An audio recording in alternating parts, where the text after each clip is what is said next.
This episode of Marijuana Today Daily is brought to you by our friends over at Curaleaf, one of the nation's fastest growing multi-state legal cannabis operators with 45 local dispensaries, 12 cultivation sites, and 11 processing facilities serving more than 150,000 registered medical marijuana patients. Learn more about Curaleaf over at curaleaf.com. Good morning, Marijuana Nation. It's Friday, May 31st, 2019, and you're tuned in to episode 733 of Marijuana Today Daily. I'm your host, Shay Gunther, and I'll be walking you through today's marijuana news and headlines. As always, we have a full and busy day of cannabis news in our hands, so let's jump right into it. Bruce Barcott and Ben Adlin over at Leafly grab our top spot today and our final top story of the week with an in-depth look at how the U.S. Food and Drug Administration is working out how it will regulate CBD and its various forms of consumption and use. The FDA is holding a public hearing all day today to gather feedback and insight about CBD and its uses at its headquarters in Silver Spring, Maryland. The meeting isn't quite open for anyone to speak at. There's a list of people who have been invited to give testimony that was generated after the FDA announced that it was seeking input. Right now, there are 140 people slated to speak out of nearly 400 requests made. There's also an online website where anyone can submit testimony. You can find a link to that in Bruce and Ben's story, which also has lots more useful details. Pop over to Leafly for that. As always, we have all the news we cover linked to on our website at mjtodaydaily.com.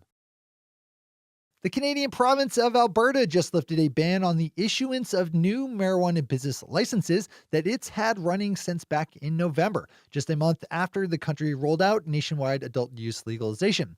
Starting this week, the Alberta Gaming, Liquor, and Cannabis Agency will issue 5 new marijuana business licenses a week, a rate that will clear out the current backlog of 115 approved applicants in about 6 months, after which the AGLC will tackle the 473 pending applications it has. I would absolutely open this story up for the full read. One of the benefits of how Canada is legalizing adult use, with each province left to implement legalization as it sees fit, is that we get to watch as different models yield different results. Our final top story today brings us out to Maryland, where the state is in the final stages of accepting applications for one of the 14 new marijuana business licenses being handed out. We've been tracking this storyline for years now, as Maryland has had some troubles over how it gave out its first batch of medical marijuana business licenses, doing so in a way that resulted in a nearly all-white cast of license owners, despite the fact that about a third of all marijuana residents are Black. In response to that situation, the state is giving out 14 new licenses and set a deadline for application of last Friday. There's reportedly been some technical problems with the state's website, but state officials say they will work with all applicants to make sure that no one is locked out because of those delays. Those are our top stories for today. It's time for Marijuana Today Daily Headlines Blitz.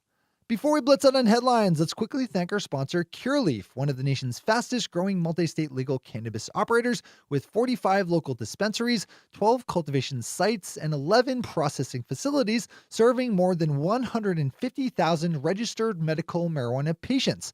Everyone over at Curaleaf is super excited about a just announced partnership with the University of Connecticut to study the cultivation of industrial hemp. Researchers from the school's Department of Plant Science and Landscape Architecture will receive funding from Curaleaf to support their work developing advanced hemp cultivation techniques.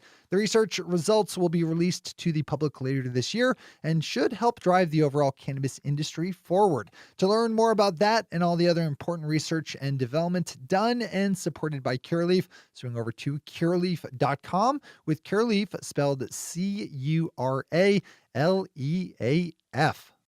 All right, time for the blitz. New Jersey state senators voted 33-4 yesterday in favor of a bill expanding the state's medical marijuana program. In the wake of the failure to push through adult use legalization, reform advocates in New Jersey have been pushing this expansion bill, which opens up medical marijuana delivery, adds more business licenses, and makes easier the process of becoming a registered patient. In addition, a new regulatory commission would be created to oversee everything.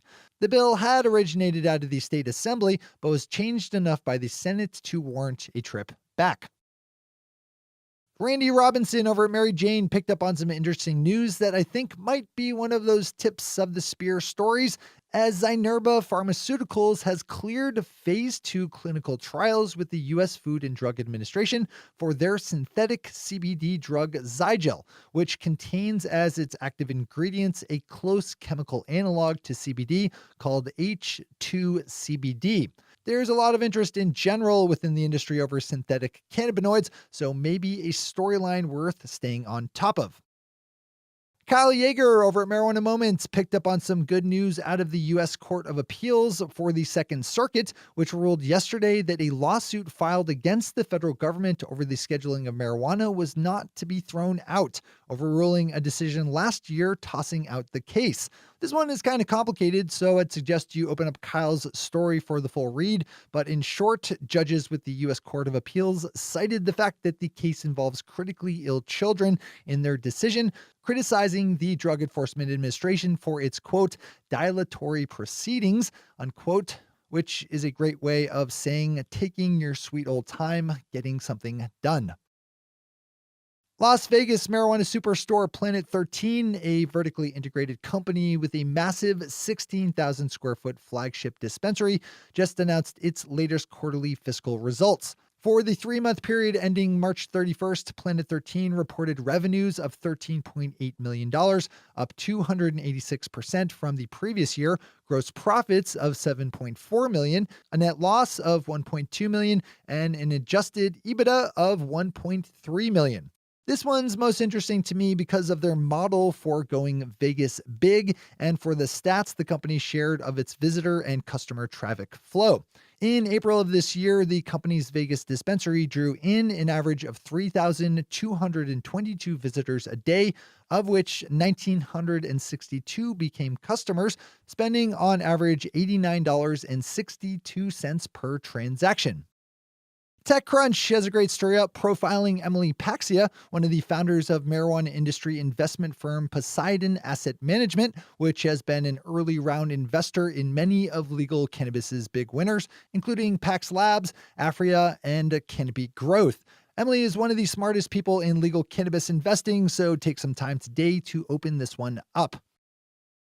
Marijuana Business Daily's chart of the week shows the projected rise in the amount of money flowing through the legal marijuana industry over the next handful of years.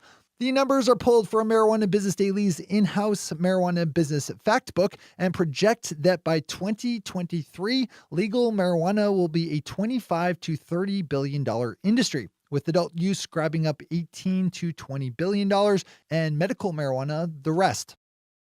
And finally for the day and for the week, we have news out of Vermont that the Ben & Jerry's ice cream company is planning on introducing a CBD-infused flavor just as soon as the federal government will allow. Yesterday, the company released this statement saying as much, thankfully including a link in their Link Beatty press release to where people could go to submit public comment about CBD to the FDA in regards to our top story. Those are the headlines and news for the day. I'll be back with you again Monday morning with another information-packed episode of Marijuana Today Daily. But in the meantime, if you have any stories to share or feedback to give, zip us an email to headlines@mjtodaydaily.com. And while you're clicking around the interwebs, swing over to our Twitter account at mjtodaydaily and visit our website at mjtodaydaily.com to find links to all the news we cover. Thanks to our sponsor, Curaleaf, and to our awesome Patreon listeners for the support that makes this show possible. To join the illustrious ranks of the Patreon listeners yourself, swing over to our website at mjtodaydaily.com and click on that big blue button at the top of the page that says Become a Patron. I'm your host, Shay Gunther. Thanks for tuning in and starting your day with marijuana today.